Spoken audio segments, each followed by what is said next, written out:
요건 다음번에 얘기할 건데, 제 119조 헌법 개정의 제안은 국회의원 선거권자 50만인 이상의 찬성을 한다. 이게 국민 발의권이죠. 아까 얘기한 거. 저게 언제까지 있었어요? 그럼 다른 질문하면 이 사항은 박정희 때 있었어요? 없었어요? 헌법에. 5.16 쿠데타 직전까지 있었어요. 유신헌법 요걸 바꿔버려요. 그러니까 이런 조항을 새롭게 우리 힘으로 만들어가는 거 이번 개헌에 굉장히 중요한 내용이에요. 지금 시간 얼마 됐죠? 4시 20분. 그러면 시간 다 쓴 건가요? 아, 10분 남았어요? 엄청 빨리 했네. 근데 지금까지 다 이해 가시죠? 네. 워낙 그 사실이 분명하니까 그 헌법 가지고 그 현대사 공부를 시키면 워낙 분명해가지고 논쟁할 필요가 별로 없어요. 자, 그래서 지금 이제 선거법을 살펴볼게요. 이건 이제 무슨 얘기냐면 정리하면 그런 거예요. 이 사회를 바꾸려고 치면 정치를 민주화시키고 평등한 사회를 만들려고 치면은 국가 권력을 통제할 수 있어야 돼요. 근데 국가 권력이 사법부, 행정부, 입법으로 나눠 있죠. 그중에 누가 제일 힘이 세요? 세 개 중에서. 네? 누가 제일 힘이 세요? 사법. 아니야. 힘센 놈은 돈 가진 놈이야. 예산 집행권을 가진 놈이 센 거예요. 그러니까 행정부가 제일 세. 그래서 행정부를 견제해야 되는 항상. 견제하려고 치면 국회의원을 잘 뽑아야 되는 거예요. 그런데 87년 헌법에서는 바로 이 조항이 문제가 돼. 그래서 87년 헌법에서는 국회의원을 잘 뽑을 수 없도록 만들어 놓은 거야. 아예. 저것도 박정희 잔재죠. 그 잔재를 그냥 남겨가지고 그래서 여야 야합이라는 거예요. 여야 국회의원들이 자기네 국회의원 잘하면 뽑을 수 있고 자기들이 생각하는 사람을 대통령 될 수 있도록 요거를 남겨놓은 거예요. 남겨놔서 결국은 국민들이 국회의원도 제대로 뽑지 못하도록 만들어 놓고 국회의원, 국민들 제대로 정치에 참여할 수 없도록 만들어 놓고 놔서 이 좋은 87년 헌법을 가지고도 우리가 잘 못하게 된 거예요. 그래서 그 조항에 따라서 이렇게 하위법을 이렇게 개판으로 만들어 놓은 거예요. 구성문제 있죠? 예를 들면 37.5% 득표로 의석이 51%를 차지할 수 있어요. 그러니까 3분의 1만 표를 받으면 의석의 반을 가져가는 거야. 또 뭐야? 50% 득표로 90% 이상의 의석을 차지할 수 있어요. 이게 소속 문제는 내가 누구 찍죠? 내가 당선되면 못 찍었다 어떻게 돼요? 그럼 다 사표가 돼. 근데 보통 당선이 50% 당선이에요? 30%는 넘으면 대통령 되거든요. 그러니까 나머지 70% 표는 다 사표가 되는 거야. 그걸 막아야 되는 거예요. 그 다음에 제한적 선거제도 사전선거운동 금지라는 거 있죠. 선거운동은 언제부터 못하게 돼 있어요? 그거 나 찾아보세요. 선거운동을 아주 일찌감치 못하게 돼 있어. 사전선거운동을. 그러니까 선거운동하면 한 두어 달 전부터 해야 되는 거죠. 거기도 공무원은 못하고 뭐는 못하고 다 빠져가지고 실제로 선거운동 누구만 할 수 있어요? 당원이 돼야만 할 수 있어. 시민단체 못하게 돼 있어요. 낙선운동 못하게 돼 있어요. 그러니까 완전히 이게 우리나라가 세계에서 굉장히 빨리 그 보통선거를 실시했는데 실제로 선거에 들어가면 국민들의 손발을 다 묶어놓은 거예요. 그래서 우리가 원하는 사람들을 지지할 수도 없고 우리가 원하는 놈들을 떨어뜨릴 수도 없어. 그러니까 선거가 어떻게 돼요? 저들만의 리그로 바뀌는 거예요. 저들만의 리그가 되면 뭐가 되는 거죠? 거기서는 돈과 권력을 갖고 있는 놈들이 당선가가 높아지는 거죠. 그러니까 그렇게 되니까 자꾸 국회의원이 되고 정부 가려고 되면 뒤져보잖아요. 그럼 뭐가 나와요? 막 줄 깨가지고 다 주택자가 많아. 그리고 재산이 엄청 많아. 이명박 때가 33억이 갔어. 국민연도 돈이. 근데 지금 그 문재인 정부 강의 평균 자산이 얼마인지 아세요? 응? 40억. 너무 많이 잡았다. 한 20억 돼요. 20억이면 적은 돈 아니고 20억이면 전 국민의 1%예요.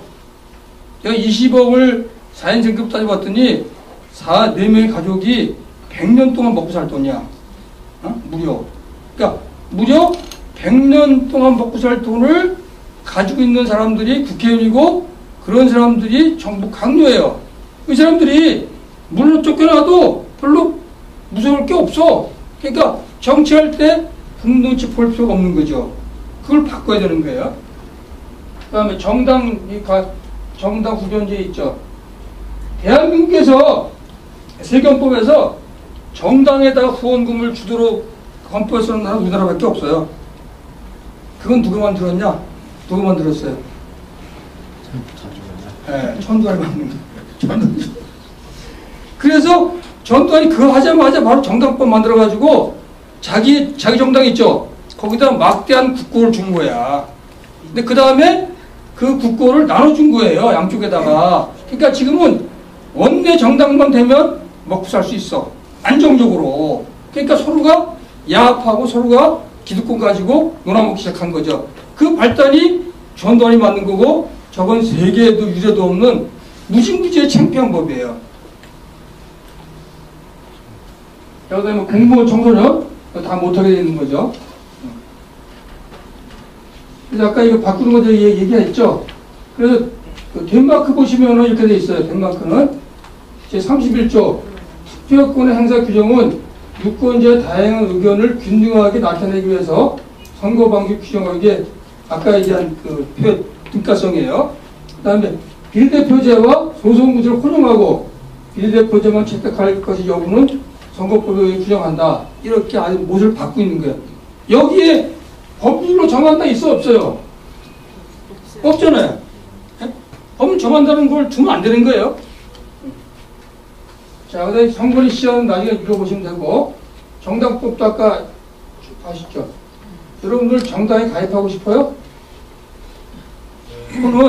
또는 정당을 만들고 싶어요? 네. 난 우리나라도 이제 앞으로는 1인 정당을 할 수 있어야 된다고 생각해요. 내가 혼자 정당은 내가 혼자 당수야. 응? 그리고 지역당이 생겨야 돼. 그러니까 노원구에서 정당을 만들 수 있어야 되는데 우리나라 조항은 어떻게 돼 있어요? 여기 보시면 지역 정당이 원천 봉쇄되어 있어요. 중앙당은 서울에 두고 5대 광역시에 도당이 있어야 돼. 각 시도당은 1,000명의 당원이 있어야 돼. 그럼 최소한 5,000명을 모아야 정당을 만들 수 있는 거예요. 그게 가당치나요? 시민단체가 정당 만들 수 있어요? 못 만들어요. 또 국민이 만들 수 있어요? 그러니까 아예 국민들은 정당에서 배제시켜 놓은 거야. 공무원, 청소년 입당 불가 100만 명 이상이 입당 제한돼 있어요.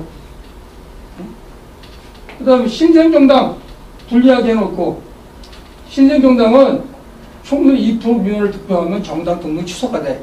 아예. 그러니까 이런 구조에서는 양당 말고는 없는 거예요. 구조 자체가. 그럼 양당 누구예요? 기존에 해먹던 놈들이 계속 해먹다는 거고 그 법률 재정권을 누가 갖고 있어요? 국회의원이 갖고 있으니까 아무리 우리가 아우성 쳐도 결국은 죽서서 개준꼴이 되는 거죠. 그러니까 죽서서 개주지 않기 위해서는 지금은 개헌하고 선거법을 개정해서 정치 게임룰을 바꿔야 돼요. 헌법은 한마디로 뭐라고 얘기하면 돼요? 헌법은 게임 룰이에요.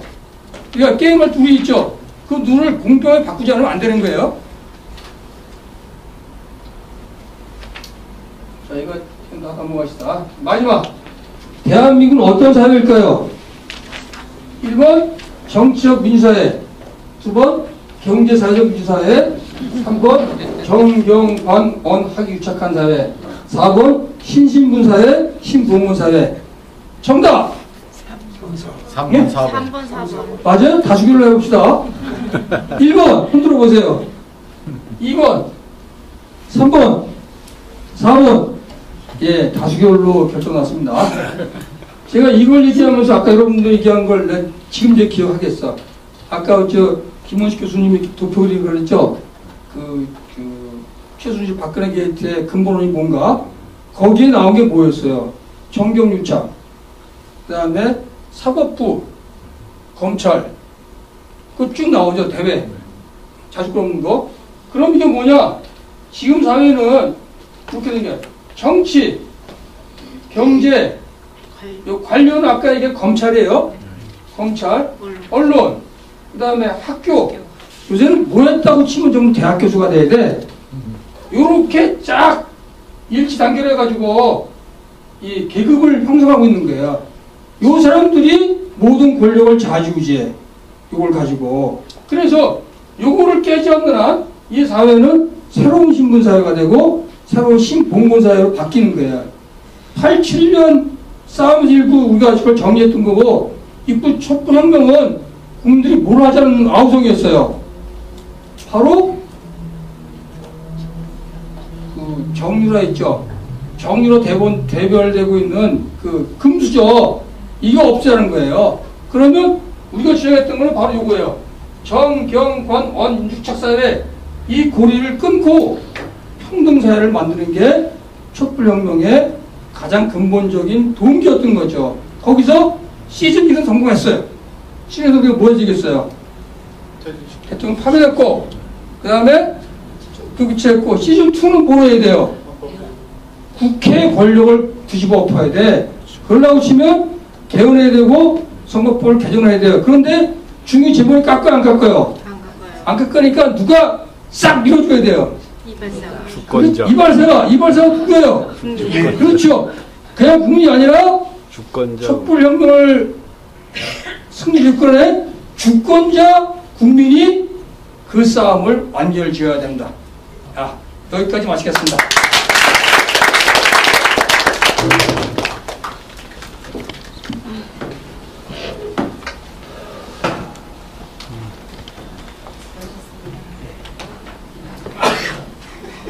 오늘 수고하신 강사님께 박수 한번 부탁드립니다.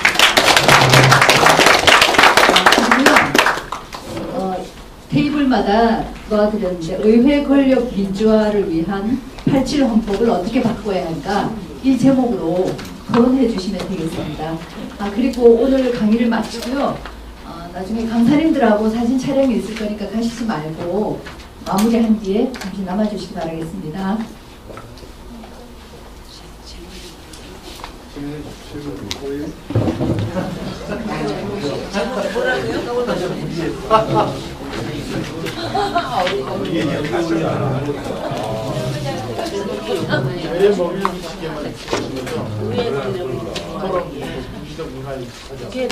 적폐 권력 제한 어떻게 바꿔야 하나?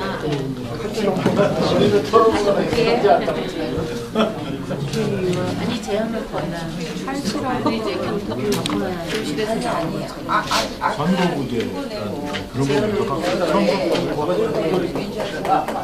그렇죠. 사회국가식으로 37%. 연동형 비례대표 51%. 그 다음에 사전상공운동 금지라든지 재건을 선거법 개정으로 정당 아니 우선에 국민 소원대로 51%. 그러니까 다수당이 되는 제가 해야 됩니다. 제가 막내인데 소송은 안 돼요. 살아보는 거. 의회 권력 민주화위에서 87년에 새로 제정된 헌법이 이제 어떻게 바뀌어야 하나 기재를 가지고 오늘 교사 선생님께서 강의하신 내용과 비례해서 제가 느끼는 거 그래서 한 말씀씩 해주셨으면 좋겠습니다.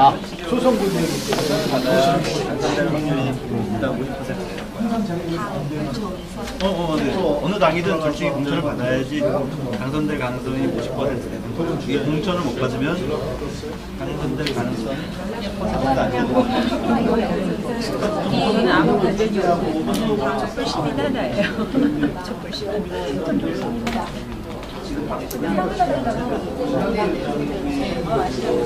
전체 천만 촛불. 우리 전부 다 독일에서 네네 우리가 다 선거를 두 분이 아마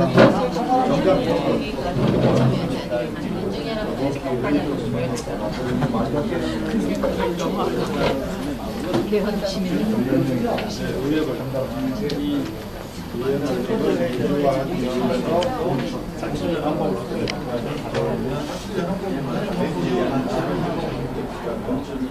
제가